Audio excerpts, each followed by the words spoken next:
sugar, but I don't think a lot of salt. So let me see, where do I find their sugar? Oh, sodium, 450 milligrams. Yeah, 450 milligrams. That's a lot, right? Is it probably to preserve the sauce, I'm guessing? Yeah, so if we look at the ingredients, so tomato puree, Okay. ground beef, you're right about there's sugar in there. Okay. Soybean oil, and then salt. Okay. And then we can see later that there's also salt in the cheese that's in there. Oh, okay. So. Yeah, I guess I didn't think there was a lot of salt in there. Peanut butter, I am guessing there's probably some salt, just because peanuts are salty. Let me see, sugars, protein. Oh, there's sodium, 105 milligrams. So still much lower than the spaghetti, but higher than... Right, and I thought for sure this would have more sodium than that, so I wasn't right on that one, right? Okay, moving on. Diet Coke. So let me see. Calories, fat, sodium, 40 milligrams for this can, right? So that's, I don't know. Lower than you expected? Lower, yeah, lower than I thought. I mean, I know it's just one can, but I guess it is lower than I thought. Maybe I'm thinking regular soda has more. I mean, I know that definitely water or something else would be a better option, but I only have one can of Diet Coke, so I don't think it's that horrible, but definitely gets me through the day. But I know that could be one area that I could probably cut out a little bit of sodium that's not necessary. Okay, and the soup? The soup, I'm sure, has quite a bit, only because I just know that canned soups typically have more than they should. So let's see, sugar, fat, oh my gosh. Okay, so it's 850 milligrams. And then it says 35%, so that's kind of a lot, right? Right, and we can look that when you're looking at the food label. Okay. But the sodium, there's 850 milligrams. Okay. But that's for how much soup? Oh, I see. It says 1 cup serving size. So that's right. And so this is for 2 serving sizes. So that's really only for half the can of soup. Correct. So if you were to eat the whole can of soup. Right. And sometimes I do if that's the only thing I'm having at lunch, or whether it's dinner too or something. I might have the whole can. Right. Possibly. And nothing else. And add crackers, of course, to that, which more sodium. So yeah, that is a lot. But I thought it was a lot. Even if it's a healthy vegetable kind of soup, sure. I know that it has just a lot of sodium for preservatives, I'm guessing. Now this I know is probably pretty bad. So let me see. The pretzels, sodium, 380. But I know the serving size says about 21 pieces of these sticks, which to me is maybe 2 handfuls or so. So not horrible, but I mean, just physically seeing all the salt on there, I know that's not good. I mean, I know that that's definitely something that is in my diet that I probably should try to decrease and eliminate a little bit more of the salt. So what was your biggest surprise in reading the food labels? Were there any foods that surprised you how much or how little sodium? I would say for sure the spaghetti sauce and the bagels. I thought this is just really bread, and that's about it. And since I don't see salt on there, this I guess I thought was more sugary, not as much salt. So that surprised me. And the soup and the pretzels, I knew for sure was something that contained a lot more sodium than I should probably have. So now that we've talked about... Excuse the house cat. Now that we've talked about some of the food that you typically consume and the sodium, we will talk about how much sodium you should be eating in your diet. Because you mentioned that you're not really sure how much salt you should be eating, or you might think you eat a lot, but you're not really sure. Right. You know, with your recommendations and whether you're really over or really under. Right. I really don't calculate it, or I really don't look at the food labels all that much at all. So I probably should be a little bit more aware. Sure. So the first handout we'll go over is called Where's the Sodium? Okay. So this is just discussing some of the things that we just found out. Okay. So it talks about where sodium is typically found in food. Okay. So you mentioned you were surprised that like some of the processed foods, like the bagels, have a lot of sodium. For sure. And the spaghetti sauce, for sure.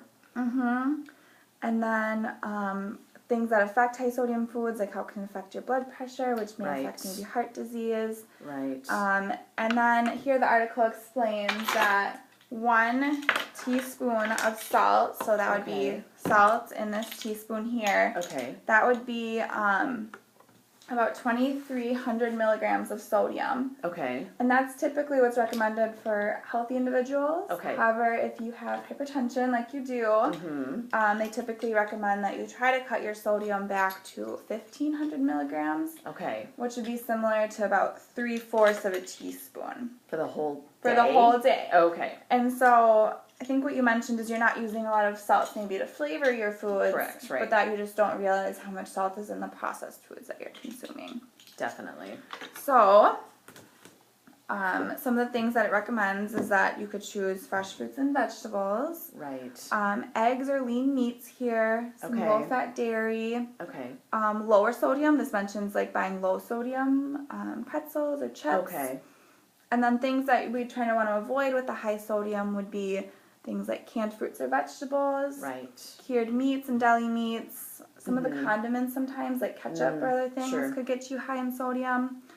Garlic salt here, which may be on like the garlic bread you are consuming. Right. Popcorn. Right. Commercial desserts and stuff. Maybe the pudding is probably a little high in sodium. Right. So with that, one of the things that we can do to work to lower your sodium is called the DASH diet. Okay. So have you heard of that before? No, not at all. So the DASH diet stands for Dietary Approaches to Stopping Hypertension. Okay. Here's the nice handout that we Okay. have here. So why don't you look this over and let me know if anything surprises you about it. Okay. It talks about food groups to consume to limit sodium. Right. So the whole grains for sure. I think I do okay with that. I know nuts and things like that tend to have a little bit more sodium than I should. I definitely think I need to do a better job of more fresh fruits and vegetables. So possibly instead of the crackers and pretzels and that come out of a box or a bag kind of thing, that I should maybe substitute some of those that would also be healthier and would also contain less sodium than what I am consuming right now. Sure. I think I do okay with the dairy, and I don't think I have a lot of fats and oils all that much, sweets here and there, but I definitely think in my snack foods, like the pretzels and crackers, I think I could substitute some other things that would be healthier and less sodium. Right. So another thing to talk about is maybe how to flavor season your foods without salt. Sure. So maybe using some spices and herbs like fresh basil or parsley. Right. And maybe cooking a little bit more and then flavoring your foods with that in order to eliminate some of the more processed or salt-containing foods that you typically eat.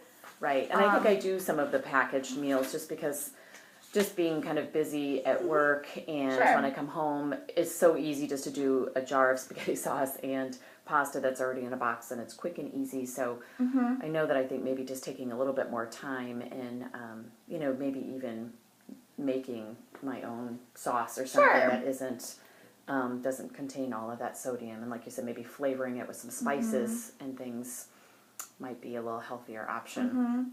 Do you think that this DASH diet, eating like 6 to 8 servings of whole grains and 4 to 5 servings of fruits and vegetables, is that something that you're looking to do? Like if you were to say your motivation level on a scale from 1 of maybe being not so motivated and 10 of being highly motivated, with 4 to 5 being somewhat motivated, about how motivated you are to make this change in your diet and to kind of really look to consume less salt?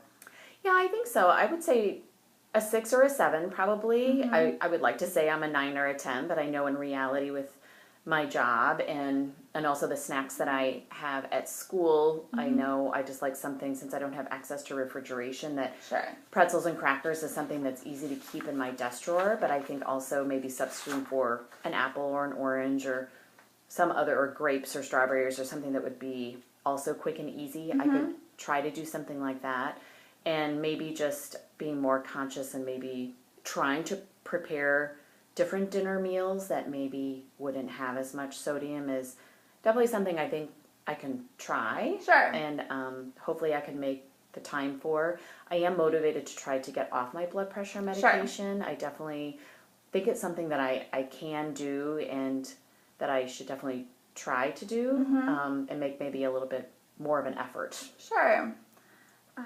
Okay, so if I asked you to go home today and to explain to your husband what you learned about the DASH diet, and maybe some Okay. sodium, how would you explain to him the sodium that you've learned that are in foods and ways that you could reduce sodium in your diet? Well, I definitely think looking at the food labels, and I must say that I definitely don't. I tend to shop for the same things. I don't tend to look at labels.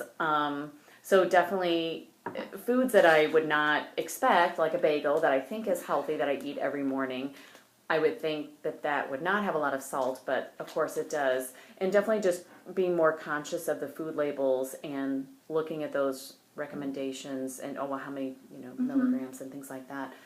And I just think it's probably healthier for everyone, whether you have, I guess, high blood pressure or not, to kind of reduce the amount of salt in the diet.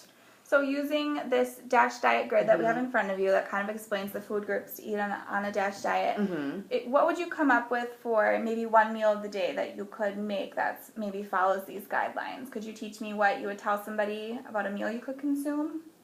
Right. I guess I would start, well, with possibly, I don't know, I guess dinner probably, and maybe think about adding a little bit more, some meat and poultry and fish to the diet instead of my typical maybe spaghetti and meatballs. Sure. I know the meat, that meat, since it is pre-processed and comes from a bag, I know that it probably has a bit of added salt to it. So maybe something more fresh chicken, definitely adding a little bit more vegetables to the diet, fresh vegetables or salad or something like that would be a better substitution than my garlic bread toast and my tomato sauce from a jar. Sure. That could be one change I could for sure try to make. Okay, so I also have, to help you with that, some recipes that we can go over that are things that you can prepare that are lower in sodium, and maybe some ideas you could make for lunch or dinner. Okay. So this one is sweet peppers stuffed with scalloped corn. Okay. So you can see it has bell peppers, some olive oil, some fresh corn, some fresh cilantro or parsley, like we talked about, seasoning with spices. Okay. Some egg whites and some fat-free milk. So a lot of things that are incorporated in the DASH diet. Okay. And if you want to look through and find the nutrition contents on the back, do you want to see how much sodium would be in that meal? Okay. Put this on. Okay, so let's see. So here you have sodium as 68. So that's quite a bit lower, I think, than some of my spaghetti sauce kind of things. And here, so if you were to consume only the 68 milligrams, that would be much less than your daily allowance of, say, like 1,500. Right, exactly. Then maybe like the can of soup or something than you were eating before. So that would definitely be, and also adds a little bit more vegetables probably to my diet that would be beneficial. Okay, and then the next one is a vegetarian chili. Okay. So how we discussed, maybe making soups homemade would be a little bit healthier. Better than the canned soups. So if you want to look through these ingredients and then maybe discover the sodium of this recipe. Right, so some onion, celery, and pepper. Seems easy enough. Garlic, peppers, tomatoes, no salt added, some beans, pepper, vinegar, and some oregano. So it doesn't, like I said, a lot more spices, but not a lot of salt content. And cooking in a crock pot would be nice and easy. Yeah. Like it could be ready when I get home. And then, so not too many sugars and proteins, calories. Okay, there we go. There's the sodium, 79. So that's definitely kind of similar to the 68 on this other recipe. So definitely a lot lower than some of the other things I've been eating. And I know that, getting away from the processed packaged foods is definitely going to, fresher foods is definitely, I know, lower in sodium.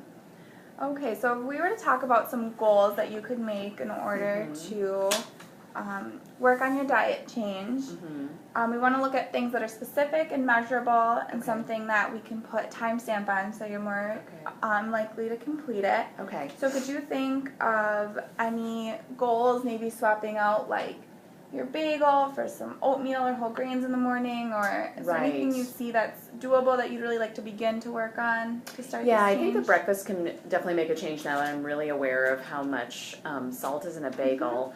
Definitely something like oatmeal would be a good option. Okay. Or some sort of, maybe granola cereal or something like that that might not have as much. I definitely think my snack foods could definitely be changed. And I think that definitely substituting the bread salty food, even though I love it. Maybe I should limit that to maybe just cutting back at least one of the snacks to maybe that, and then substituting a different snack that would